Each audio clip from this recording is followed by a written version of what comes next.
Hello, welcome back to another video. Um, Finally not sick, finally feeling good. I was doing a little thinking over the past couple days, thinking about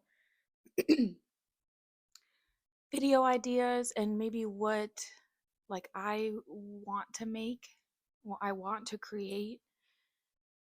And I felt a real big pull to some writing content here recently. So I thought maybe I would just go ahead and talk about what you need to hear as a writer. My laptop here, and I made some notes so that I can make sure I stay on track. The first thing I think you need to hear as a writer is that you can write off vibes alone. And I know that sounds really crazy because for the most part you hear about like outlines and making sure you get the outline done, the first draft, second draft, third, fourth, fifth if you need that as well. Personally,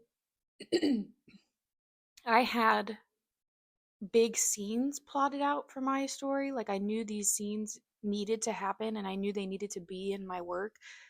But all of the filler, the stuff in between, the stuff leading up to the big scene, no clue. I opened my laptop and I just got to writing and kind of let the characters guide me on where to go. And yes, that does spark the possibility of like your novel kind of shifting off into a different direction as the word like as what you thought it would be.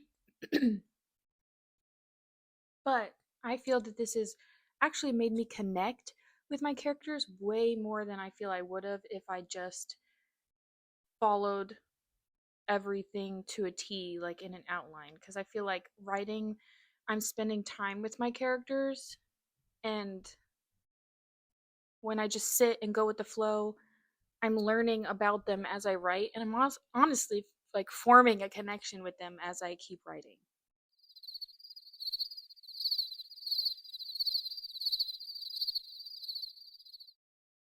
There's something that you can compare yourself, like, are you a pantser or a planster? I think I correct me if I'm wrong, but one is, just going with the flow and writing, kind of knowing an idea, but like just going for it. And the other is you have everything outlined to a T. And maybe when writing that way, maybe it does go much smoother. I couldn't tell you. But I think it would be interesting to try. Maybe for my next book, I'll try that and see how it goes because I've definitely stumbled into some um, writer's block, kind of a little bit of a lack of motivation. So maybe an outline would help with that. But I do feel that because I just went ahead and did it, I have a much stronger connection with my characters than I would have if I just outlined the entire thing before writing. Probably wouldn't even be where I'm at in the storyline if I didn't start until I did the outline, if you know what I mean.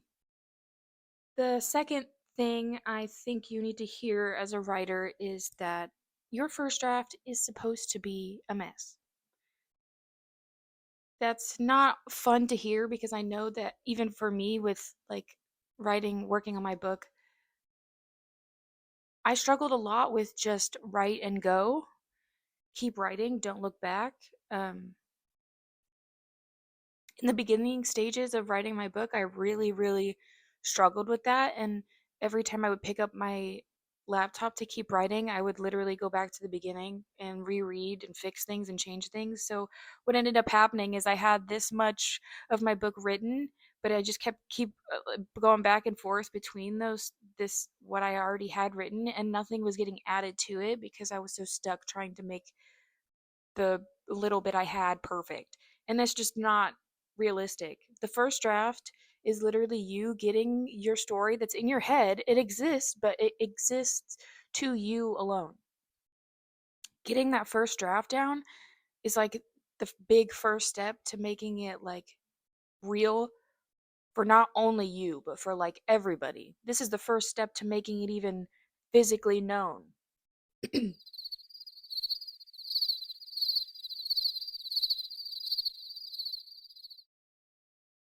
There's something that I have been doing, and I've noticed that it's really helped me too, is sometimes in some of the filler scenes, like I know my character Vera needs to be very upset, but like to relay, that she's clearly upset, you are really focusing on like how she's feeling,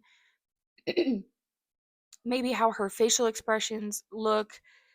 Um, you kind of want to focus on that as opposed to saying, "Oh, she's upset," because nobody wants to read, "Oh, she's upset." You want to focus on show rather than just tell.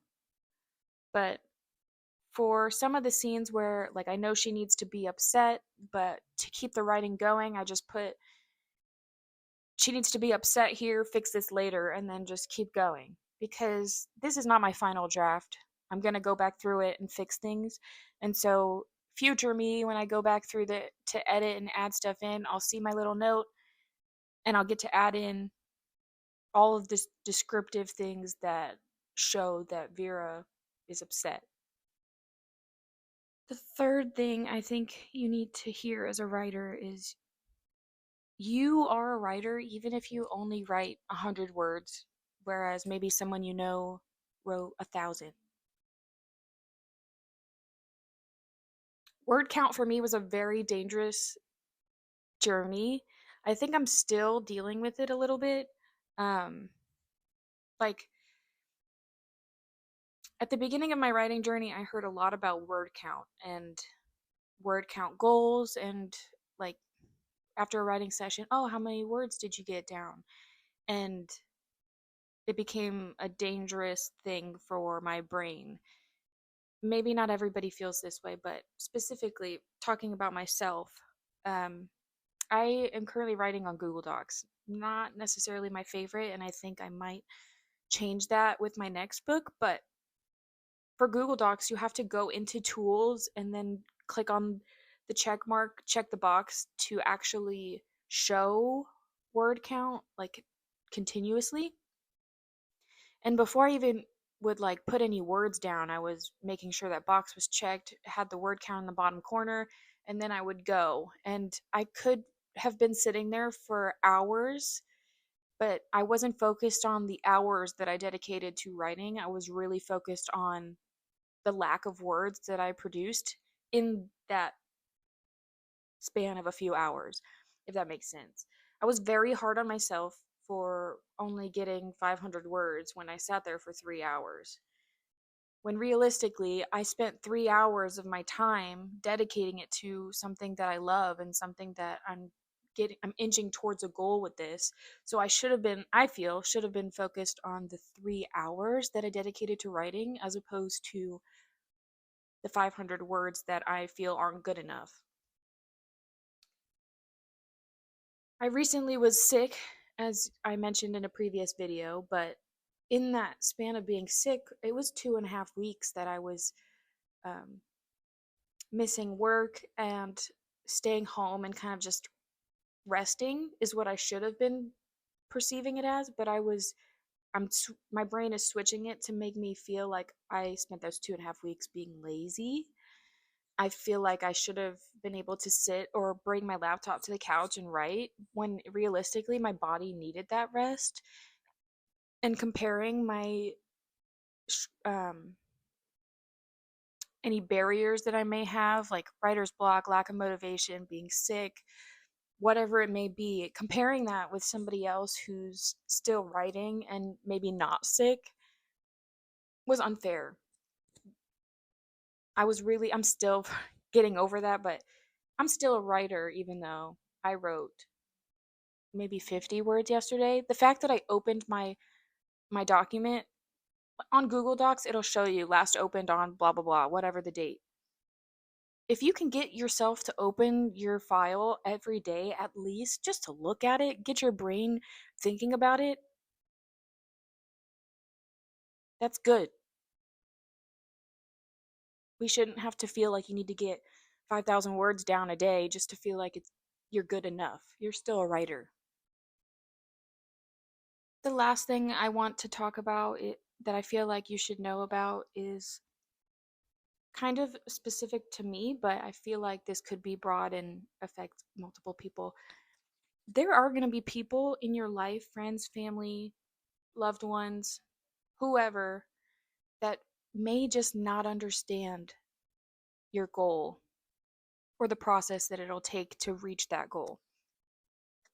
I've had several people ask me, hey, are you almost done? How much longer until I can read it? Kind of questions like that, which I try to take more positively. Um, and I use that chance to try to like educate as opposed to feeling the pressure that I need to hurry up and try to finish it because people are asking me about it. But I take that time to educate and I tell them, um, it's a much longer process than you realize.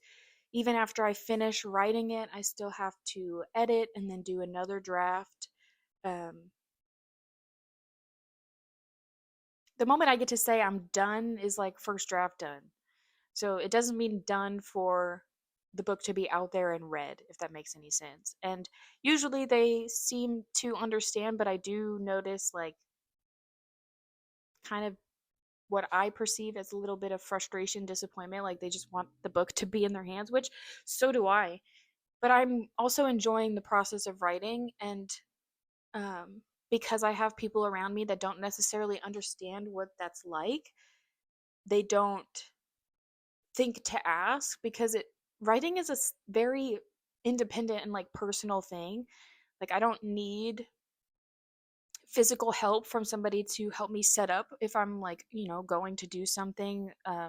Maybe I have like a small business where I'm making or selling things like jewelry or food or something like that. But like writing, I just spend time alone with a computer or paper and just write. And I don't necessarily need help in this part of the journey, so it makes it hard for people to kind of know what's up and know to ask like, "Hey, how's your book going?" I will say I do have specific friends and a few family members that do ask, and I am so grateful. I love you guys because